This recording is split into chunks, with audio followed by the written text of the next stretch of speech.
Floriane qui était avec nous et que je salue. Comment ça va? Bonjour, ça va très bien et vous? Je suis ravi de vous avoir au téléphone, Floriane. Vous représentez aujourd'hui les Sanctuaires du Futur dont on a évoqué l'action il y a quelques temps, notamment avec Manon et Victoire, dont on va reparler tout à l'heure, bien évidemment. Je suis ravi de vous avoir parce que je trouve que cette idée, elle est tout simplement géniale. Si en quelques mots, vous pouviez nous présenter simplement l'action des Sanctuaires du Futur et de l'association Futur, s'il vous plaît. Oui, bien sûr. Alors, le Sanctuaire du Futur, c'est un projet qui a pour but de démocratiser l'adoption des animaux de ferme par les particuliers et que ça devienne totalement normal d'adopter des cochons, des vaches, des moutons, etc. Et du coup, nous, on accompagne les gens qui veulent adopter ces animaux. Et c'est génial parce que tout à l'heure, je me suis pas très bien exprimé. Je parlais d'animaux dits domestiques. Non, c'est des animaux de ferme. Ce sont nos compagnons depuis des millénaires que vous permettez d'avoir une vie qui n'est pas celle qui était destinée à la base quand ils sont nés, quoi. C'est ça. Voilà, nous, on veut revoir un peu le modèle qu'ont ces animaux-là aujourd'hui dans la société et que les gens, en fait, se rendent compte que ce sont des animaux incroyables et qu'on peut très bien vivre à la maison avec eux. Alors, je parlais de Victoire, qui est cette petite truie handicapée, on peut le dire, puisque son arrière-train n'est plus tout à fait celui qui lui permettrait de pouvoir avoir une vie à peu près normale. Et quelque part, c'est ce qu'il a un peu sauvé, c'est bête à dire, mais c'est ce qui a surtout permis à Manon après de la récupérer. C'est vraiment une histoire tout à fait exemplaire de ce que vous défendez avec les Sanctuaires du Futur. Oui, exactement. Oui. Victoire, c'est une petite truie, du coup, on ne sait pas exactement d'où elle vient. Bon, on imagine d'un élevage parce qu'elle a eu la queue coupée, donc on ne sait pas si elle est tombée d'un camion ou autre. Mais du coup, c'est Manon, donc un foyer du Sanctuaire du Futur, qui l'a récupérée.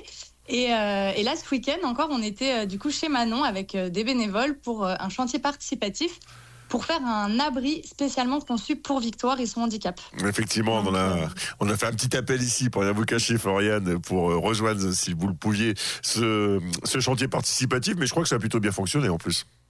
Oui, bien sûr. On avait une équipe d'une dizaine de bénévoles, bien motivés, la structure a commencé à se monter.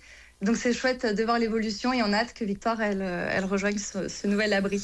Alors là, on parle évidemment de cette petite truie, mais il y a plein d'autres animaux qui peuvent bénéficier, je dirais, de cet abri que vous offrez avec Sanctuaire du Futur et à travers ce réseau qui est un réseau national. Et c'est vrai qu'on est assez halluciné de voir les animaux que l'on peut recueillir dans ces Sanctuaires du Futur.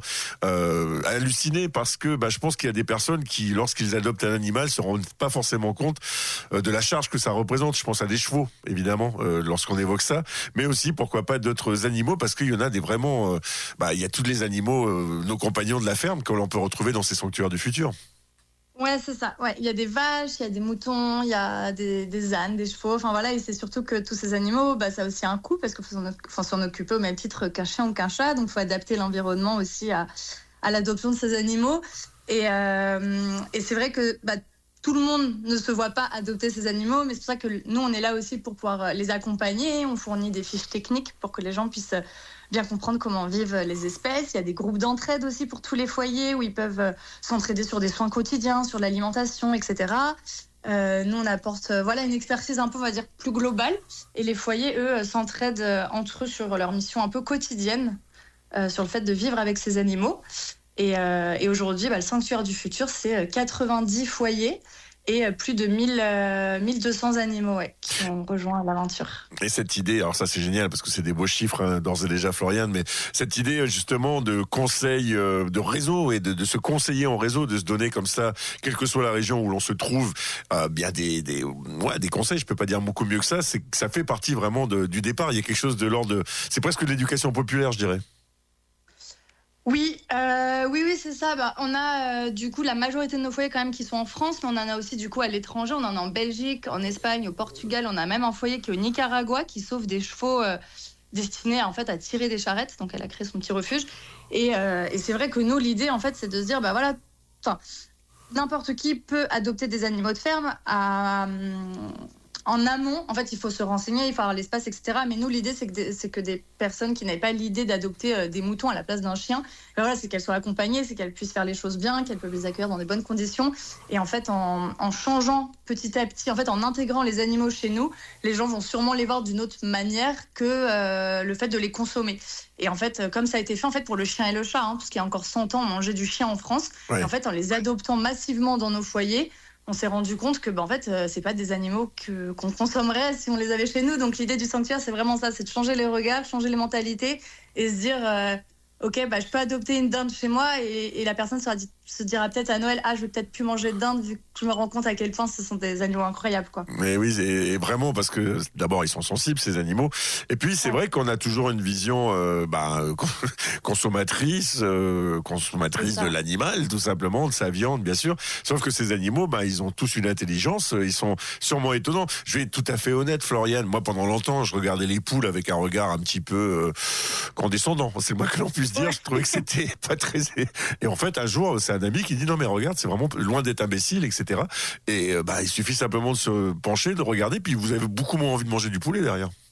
C'est ça, ouais. Passer du temps avec eux, se rendre compte que ouais, en fait, une poule, elle peut rentrer dans la maison, elle peut faire des câlins. On a des foyers, ils les appellent par leur prénom, elles arrivent en courant, et comme ça pour plein d'espèces. Et en fait, vu que les gens les côtoient pas, en fait, au quotidien, ils peuvent pas se rendre compte à quel point ce sont des êtres incroyables, quoi, et sensibles. Donc voilà toute l'idée du projet. Et ça, c'est les formidable. Mentalités pour les accueillir dans nos maisons. Et vous avez répondu, je suppose, aussi à peut-être un besoin, parce que finalement, les Sanctuaires du Futur, c'est pas une association, c'est pas un réseau qui s'est créé il y a pas si longtemps que ça, c'est ce que je voulais dire. Il est pas très ancien, et pourtant, d'ores et déjà, les chiffres que vous nous avez donnés prouvent que c'est une utilité sociale que de recueillir ces animaux. Oui, oui, bien sûr, parce qu'en fait, même les vétérinaires sont pas forcément informés de comment on soigne un animal après 4 mois, 5 mois, 1 an, 2 ans. En fait, un cochon n'est pas fait pour vivre autant de temps. Ils ont été tellement transformés qu'en fait, les vétérinaires ne savent même pas répondre aux besoins des animaux. Et donc, nous, l'idée, c'est aussi de pouvoir faire évoluer ça, en fait, qu'il y ait des vétérinaires qui se forment, des gens qui aient plus de connaissances sur ces espèces et qu'en fait... qu'ils aient autant de soins que les chiens et les chats, en fait. Et il y a beaucoup de foyers qui nous disent mais en fait moi j'ai accueilli une dinde et qu'est-ce que ça mange exactement une dinde, parce qu'on trouve rien sur internet, on n'a pas les informations ni rien. Et du coup nous, à travers des fiches techniques qu'on leur fournit, bientôt peut-être des formations, on accompagne du coup ces gens en leur disant voilà comment on alimente une dinde pour pas qu'elle prenne du poids, pour qu'elle garde la ligne, etc. Parce que de base c'est des animaux tellement transformés pour la nourriture qu'en fait ils n'ont pas une durée de vie normale, quoi. Oui, c'est ça. Et puis lorsque vous dites transformer, c'est évidemment des croisements génétiques. On prend la performance entre guillemets pour en faire des espèces de monstres. Voilà, et moi ce que j'aime bien avec l'histoire, je reviens à l'histoire de Victoire, Floriane, de cette petite Russe, qui donne beaucoup d'espoir, c'est ce que je voulais dire, c'est que j'ai l'impression que ces pauvres animaux de ferme, comme vous le dites, transformés, sélectionnés, etc., j'ai l'impression qu'ils ont pas grand chose dans la tête, parce que voilà, c'est des pauvres, c'est destiné, sauf que quand on leur donne la chance de vivre, on leur donne l'opportunité de vivre comme avec les Sanctuaires du Futur, non, ils sont pas plus bêtes que les autres, quoi. Ah ouais, non, du tout, on s'en rend compte, Victoire, elle est incroyable, elle a une détermination pour vivre, pour s'en sortir, parce que malgré son handicap, elle est hyper joyeuse, on voit qu'elle a envie de vivre, donc ça fait plaisir. Mais c'est vrai que ça manque encore beaucoup de connaissances, tout ça, et on espère que ça va faire changer les mentalités, et surtout, je reviens sur Victoire. Là actuellement, on a fait il y a un chantier participatif avec une cagnotte qui est mise en place aussi par le foyer pour aider à la construction de l'abri. Mais c'est vrai que plus il y a de monde en fait dans le projet, et plus on va réussir à faire évoluer les mentalités et les consciences du grand public, quoi. Et j'ai envie de dire du jeune public, parce qu'évidemment les enfants, naturellement, on est tous enfants, les animaux on les regarde pas avec un regard cannibale, pardonnez-moi l'expression, Floriane. On le devient peut-être en grandissant, malheureusement, mais évidemment que ces Sanctuaires du Futur, il faut absolument que des enfants, les plus jeunes d'entre nous puissent y aller, puissent aller les observer. On a la chance d'avoir à Saint-Brieuc une ferme pédagogique, et voilà, Cacahuète, la truie, pour le coup, de ce lieu, elle est connue de tout le monde, etc. C'est important aussi que les enfants puissent pourquoi pas d'abord aller voir, et peut-être pourquoi pas filer un coup de main s'ils le peuvent. Oui, oui, carrément. Et je connais très bien Cacahuète. Ouais. Après, nous, c'est vrai qu'au sein du Sanctuaire du Futur, il n'y a pas de reproduction, il n'y a pas de consommation C'est autre d'animaux. chose, hein, on est bien d'accord. Ouais. C'est pas la même chose, une ferme pédagogique. Je disais ça parce que les petits Oui. citadins peuvent d'ores et déjà aller voir ça, mais effectivement, c'est pas tout Oui. à fait la même démarche, on est d'accord. Oui, oui. Et puis nous aussi, au sein du Sanctuaire du Futur, quand les foyers ils ont besoin, on organise des chantiers participatifs où justement là, on sensibilise aussi sur les animaux en disant que bah voilà, c'est pas de la nourriture et on peut très bien en avoir chez nous. Et il y a aussi du coup beaucoup de chantiers qui ont eu lieu en 2025 chez des foyers où les gens venaient pour prêter un coup de main. Il peut y avoir des enfants aussi qui viennent. Donc c'est aussi tout ce travail d'ailleurs de sensibilisation et qu'on fait aussi du coup sur nos réseaux sociaux. Ouais. De casser un peu, on va dire, les idées reçues, par exemple qu'un cochon est sale, qu'un mouton est bête, ou enfin comme vous disiez tout à l'heure, voilà, que on n'a pas l'impression qu'ils soient très intelligents, on essaye de casser tout ça et de démontrer le contraire. Et puis surtout, ils sont pleins d'affection, ces animaux. Oui, ah oui, ça quand on passe du temps avec eux, on se rend compte qu'ils sont très affectifs et puis enfin ils demandent des câlins, ils demandent des gratouilles, c'est génial. Alors deux choses évidemment à souligner, Floriane. La première, c'est que, alors ce que vous nous dites, c'est que même si on habite dans un appartement au milieu urbain, on peut peut-être adopter, je sais pas, peut-être une poule après tout, pourquoi pas si on a un balcon ou un lieu assez grand pour l'accueillir. Ça, c'est la première des choses. Et pardonnez-moi, la deuxième, c'est que en fait, tout ça, c'est aussi de l'échange de savoir. Je reviens quand même là-dessus. Évidemment, il y a un aspect économique que vous arrivez peut-être aussi à résorber par certains conseils. Un aspect économique, c'est-à-dire financièrement, comment le réseau fonctionne? Par exemple, oui. Ouais, alors principalement de dons. Nous, toute l'association Future fonctionne uniquement par des dons et non pas par l'État. Et en ce moment, par exemple, là, on a lancé une campagne qui s'appelle les 100 pionniers du Sanctuaire du Futur. Et en fait, c'est des donateurs mensuels à hauteur de 12 euros par mois qui peuvent nous aider. Et du coup, c'est aussi déductible d'impôts. Et en fait, ça nous permet aussi de pouvoir faire des sauvetages d'animaux parce qu'on reçoit aussi beaucoup d'enquêtes, beaucoup de signalements d'animaux en détresse Et oui. sur lesquels on essaye d'intervenir un maximum et leur trouver évidemment une famille. Mais voilà, en fait, pour que l'association puisse continuer d'avancer, c'est vrai qu'on a besoin aussi de fonds.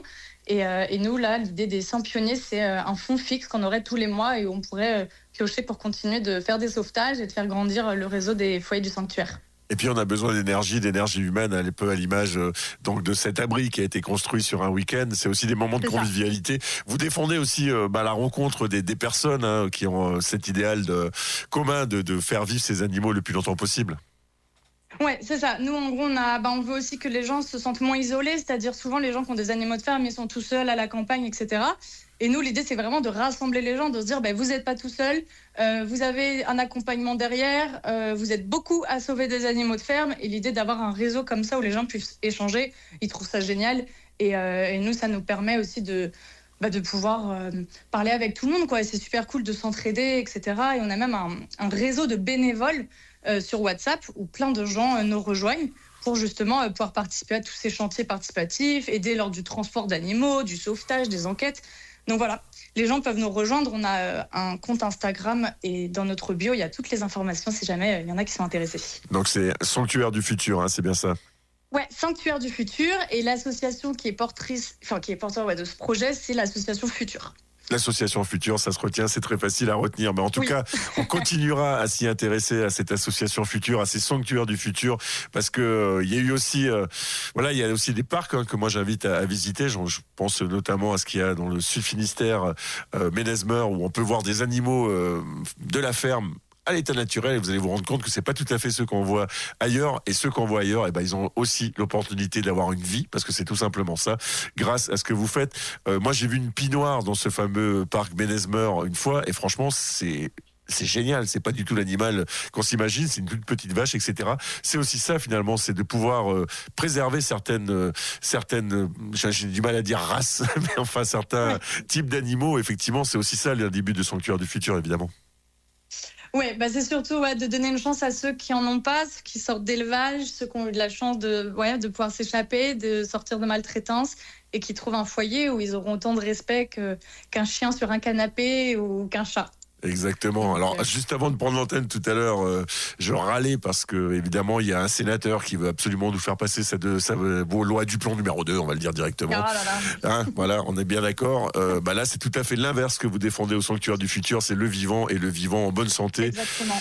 Et le vivant qu'on mange pas. Voilà, surtout le vivant qu'on mange pas, le vivant qu'on respecte, et surtout le vivant, pour tout le monde, quoi. C'est pas que les animaux qu'on a l'habitude de côtoyer et pour tous les êtres vivants. Ouais. Eh ben c'est formidable. Allez, pour le plaisir et avant de nous quitter, en vous remerciant Floriane d'avoir été avec nous ce soir sur Radioactive. Redonnez-nous justement les lieux à privilégier, par exemple sur Internet, les réseaux sur lesquels on peut s'informer autour des sanctuaires du futur. Ouais, alors sur Instagram, c'est Sanctuaire du Futur. Sinon, il y a l'association Futur sur Instagram. On est aussi présent sur TikTok et Facebook, Sanctuaire du Futur. Eh ben merci pour tout cela. Continuez à vous battre pour cette magnifique cause. Et puis si un jour Victoire venir faire un petit tour, visiter Radioactive, elle est tout à fait la bienvenue, vraiment. Avec plaisir. Merci Floriane et bravo pour cette belle action. Merci beaucoup à vous. À bientôt. Au revoir.